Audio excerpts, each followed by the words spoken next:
Hi, this is Mark from LongIslandWatch.com, and today we're going to be talking about Strapcode bracelets. About a month ago, I did the 007 Super Oyster video, and as a result of that, people started telling me, hey, Strapcode's coming out with a bracelet for the Alpinist, and I knew that, and I was just waiting for them to come in. They came in about a week ago.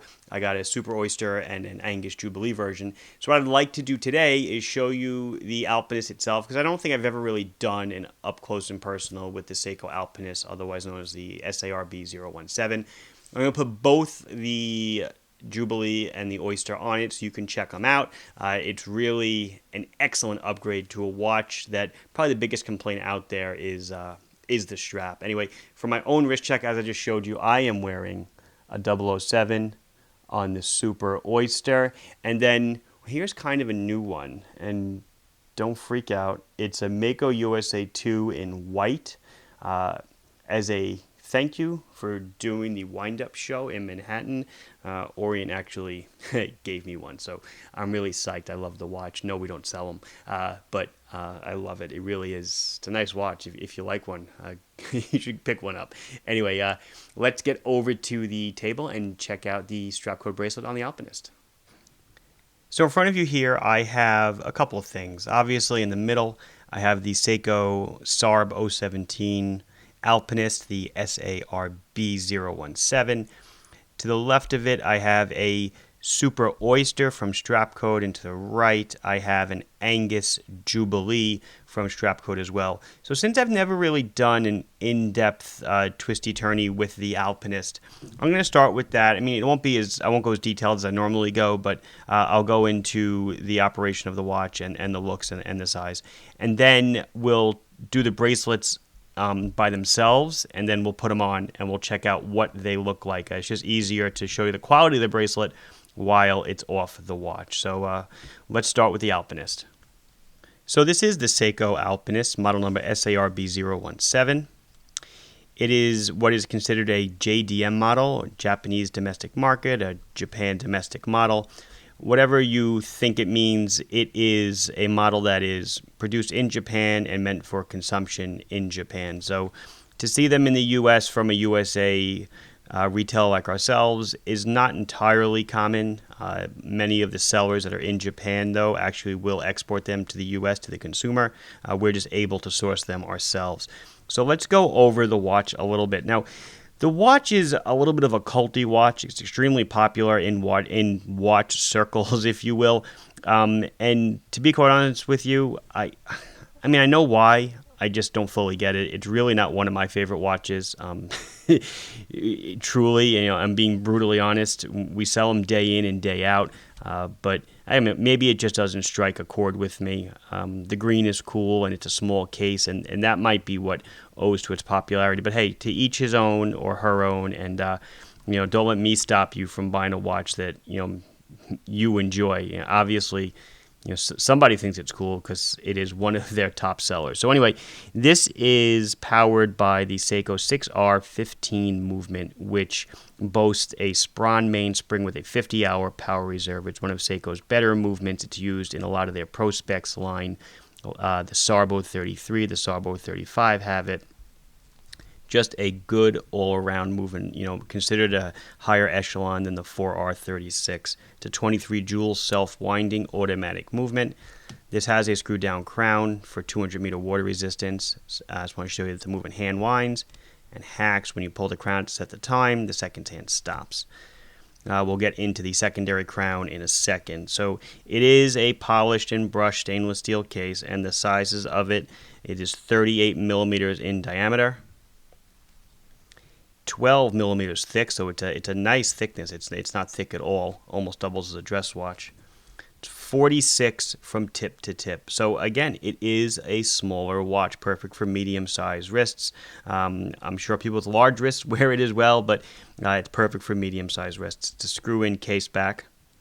It's a screw-down crown, as I mentioned, because it's got 200 meters water resistance, which is maybe one of the other things that makes it popular. Screw down and 200 meters water resistance. And it is a 20 millimeter lug, which is, I guess, the purpose of the video, because we're going to talk about strap options or bracelet options. And it is a scratch-resistant sapphire crystal. So you put all those things together, you know, a green dial, screw down crown, sapphire crystal, decent sized case. I guess it checks a lot of boxes for a lot of people. It doesn't check any of mine. But one of the biggest gripes about the watch. Oh, yeah, let's go into the tagging to show you that it truly is a JDM. So it's the Alpinist, and this is the Japanese price tag, 50,000 yen, which is around $500. We sell them for somewhere in the fours. Some more Japanese tagging and labeling, and then there is a little tag that they give for a snippet on how to use the compass bezel. Now, I did a whole watch and learn on this. Go back into the archives and check it out. But basically, this crown at the 4, you rotate it, and it moves that inner. See that? That inner compass ring moves, and you can basically use that to find north. If you can see the sun, if it's a sunny day, you point the hour hand at the sun, and then halfway between the hour hand and the 12 is where you position south on the compass, and then you can read all the cardinal directions from there. I did go over the whole thing in Watch and Learn, and I know in that video I made an error for people in the southern hemisphere, so certainly read the updated description in that video. But here is the watch in, all on its own with the brown leather strap. So one of the big complaints that I always hear, and it's certainly prevalent on the internet, is that the strap is no good. People do not like the strap. They say it's plasticky feeling. It is not indicative of a $500 watch, and I can see that point. I mean, I do agree with that. It's not the greatest quality strap, but I also tell people, before you take what you read on the internet at face value, try it out yourself and make sure you're not happy with it. But what people have been looking for a long time is a bracelet for this watch, and I guess Seiko must have heard the calling, because a few months ago, or maybe about a year ago, I started to see in Japan they were exporting a bracelet for this watch. It was made by Seiko. And then, of course, our friends at Strapcode answered the call as well, and they came out with a couple of bracelets for it. Let's just take a look at the watch, do a nice close-up of the dial. See that nice green dial. And the gold, the gilding and the writing. The gold hands, the gold numbers, gold indices. It really is nicely done. It does glow in the dark. We'll shut out the lights for a second. And it glows quite well, like you'd expect any Seiko to glow. Extremely readable in the dark. Looks great. That's LumiBrite for you. Always glows. It's always up to the challenge. So as I said before, Strapcode answered the call with 2 bracelets, and now I'd like to go over those bracelets with you. I did the 007 Strapcode video, and it turned out to be very useful, I think, for a lot of people, because it gave them options for their 007s. So now let's do it here. So the first one I'm going to show you is going to be the Super Oyster. So this is the Strapcode Super Oyster, and as with all Strapcodes, it comes with its own pins, spring pins, so you don't need to buy any. You don't even need to reuse the ones that are on the watch. You can use the ones that they make, because the ones that they make or that they come with are made for the bracelet, and they're made for the watch. And that's something important to recognize about Strapcode. When they make a bracelet, it is made for that specific part number watch. This is not a generic 20 millimeter curved end link bracelet. This is made to fit the watch, and you'll see when I put it on, it mates the case perfectly. So anyway, it is called their Super Oyster. It's all solid links. Check out the clasp. Look at all the micro adjustment you have on it. It is a flip lock deployant. You pick that up, push the ears down, and it opens. Nice machine clasp.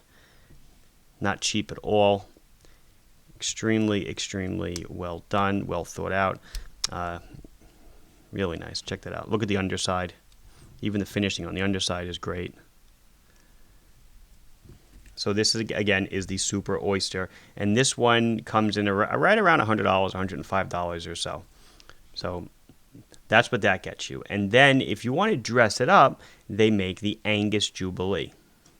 Now this is the Angus Jubilee. It's a little bit more expensive, about $15 more, about $120. But what this gets you is their Angus Jubilee, which is a thicker Jubilee. And then the all solid links. So you can see the center links in the middle there. You see they're solid.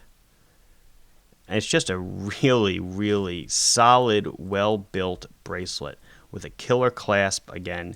And what I actually like about this clasp is that there's little pin knockers here when you open up the flip lock. so that you don't bang this against the Jubilee. So it actually only opens so far.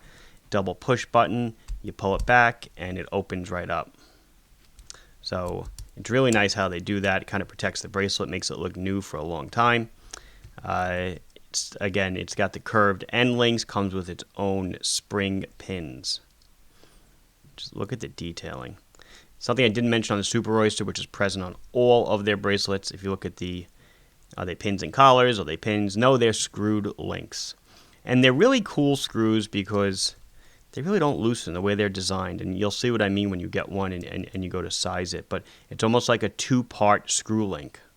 And it's really meant to, when you rotate the bracelet or when you wear it and it goes back and forth, it's really meant to not loosen. And I think it does a really swell job at that. So what I'd like to do now is I'll put them on the watch. I'll do one of them and I'll show you the work of how to do it. And then I'll just do the other one off the camera and we'll check out how it looks. We'll check out how it looks on the strap and then on both bracelets. So that's how it looks on my 6 3/4 inch wrist. It fits fine. It's a great fit for my wrist. It'll be a great fit for wrists. I'd say, a fair amount smaller, maybe 6 1/4. 6.5. That 38 millimeter case is, not something I guess that you see much nowadays, which definitely draws to its appeal with the watch crowd. So let's switch the strap for one of the bracelets and see how that looks. So I've changed straps on camera a number of times already, but I guess we always get new viewers. So I'll do one quickly, but if you really need to see detail, just go through the archives that we've got, and I've covered this in Watch and Learns and even in the other strap code video. So first thing I'm going to do is remove the strap. It's held on with spring pins. So I'm going to take a standard spring bar removal tool. You just knock the strap over a bit. Look at that, it flies right off. We don't even need to save the spring pins, we're not going to need them. And we're going to do the other one. You just want to, this is the way I do it. I just use my thumb. I push the strap over a bit to make a little opening, and then just use the fork end of the tool, and that's it. Like I said, we're not reusing the pins today because Strapcode is nice enough to provide their own. So which one are we going to put on first? Well, let's do the Super Oyster. So what I like to do is, you like to know which way to put it on, right? My trick is that where the flip lock is, or where it opens from, it pivots here, opens from here. This is always the 6 o'clock position. Why I remember it like that, I have no idea, but that's the way I remember it. So I'm going to take the watch head, flip it over. This is 6 o'clock. Here's the 6 o'clock end. I know that this has to go like that. So I'm going to take one of the spring pins that I knocked out before when I first started the video, and when I first started it here at the table, push it in. And now, again, doing it on camera is not the easiest, but I'm going to slowly position it in.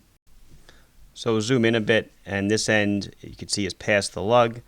This end has the spring pin with the shoulder. I depress it, and then now you kind of got to feel around for it. I'm going to do it slow because it's out of my hands, really. I can't really feel it on the table, but if you just grab the link and then you kind of, I just heard it snap. I felt it pop, and now it's in. No, wait. No, it's in. I was looking at the reflection there. See, and you just grab it with your thumb and your finger, and you kind of wiggle it. Make sure everything is seated properly, because you can do it such that it kind of feels like it's there, and then you put it on, and bloop, there it goes. So that's that. Now we're going to repeat it for the other side. So now we're going to flip it around to the other side, and doing this other side sometimes is a little bit harder because now you've got the bracelet flopping around, and you can take the bracelet apart if you wish. You can release where the micro adjustment is right here at the top, and that way you just have half a bracelet to contend with. But I'm going to try to do this, so just bear with my fingers for a second. I'm going to sneak this one in, and then I'm going to come around, and I'm going to do the same to this guy. And now both ends are in, so now I don't want to lose it, so I'm just going to hold it together and do the little jiggle dance. And there you go. Okay, so let's zoom out. And there she is. Is that sharp looking? And that looks nice. That really makes the watch pop a lot better. Man, that's really, really sweet. Gives the watch a whole different vibe, a whole different look. I would say that the leather was more of a dress, and now it's definitely more of a sport motif, maybe a dressy diver, if you will. Obviously the sizing, it doesn't change the sizing of the watch at all, but let's put it on and just check out what it looks like. There it is on the wrist. I mean, it looks awesome. I'm just not sizing it, so I'm holding it with my other hand, but man, it really, that's nice. It certainly changes the look of the watch 100%. So let's move on to Jubilee Land and see how that looks. So what I'm going to do is I'm going to do that off camera. It's the same exercise, getting this one off, putting the other one on, and then we'll check out how that one looks. So there she is now on the Angus Jubilee. The strap code's Angus Jubilee, all solid links, and that looks amazing. It really looks awesome. It totally dresses it up now. Now it's more of a dress watch, right? Maybe a sporty dress watch, but I'd say it loses a lot of the vibe feel, picks up more of the date just feel, if you will. Somebody had commented on my Facebook page when I started advertising these that they're waiting for the two-tone Jubilee to come out, and I couldn't agree more with that person. They need gold center links to pick up the gold numbers, indices, and hands. That would just be total killer. That would really be awesome looking. Let's put this one on and see how it looks. So there it is now on my 6 3/4 inch wrist. Again, the fit's the same. It just really dresses it up. Brings it up to another level now. Now we're off sport, and not only the look is different, the feel. The bracelet is such high quality. Everything now exudes quality. So you're in about $500 for the watch. You're in about $120 or so for the bracelet. Six something. I mean, I know $600 and something is nothing to scoff at all. But just consider, if you consider what you're getting, it is I hate to say bargain with that kind of money, but it's a deal. In other brands, in more nationally advertised brands, you'd be paying 2 or 3 times as much. I think that's about it. Let's wrap this one up. So this has been Mark from LongIslandWatch.com showing you some Strapcode bracelet options for the Seiko Alpinist, the Angus Jubilee, and the Super Oyster. Both of them dress up the watch unbelievably. And are quite an upgrade over the stock leather strap. Please like this video if you enjoyed it. Please subscribe to the channel if you have not done so yet. If you have any questions or comments, please put them down below, and I'll be sure to address them as soon as I can. Thank you for watching. Bye-bye.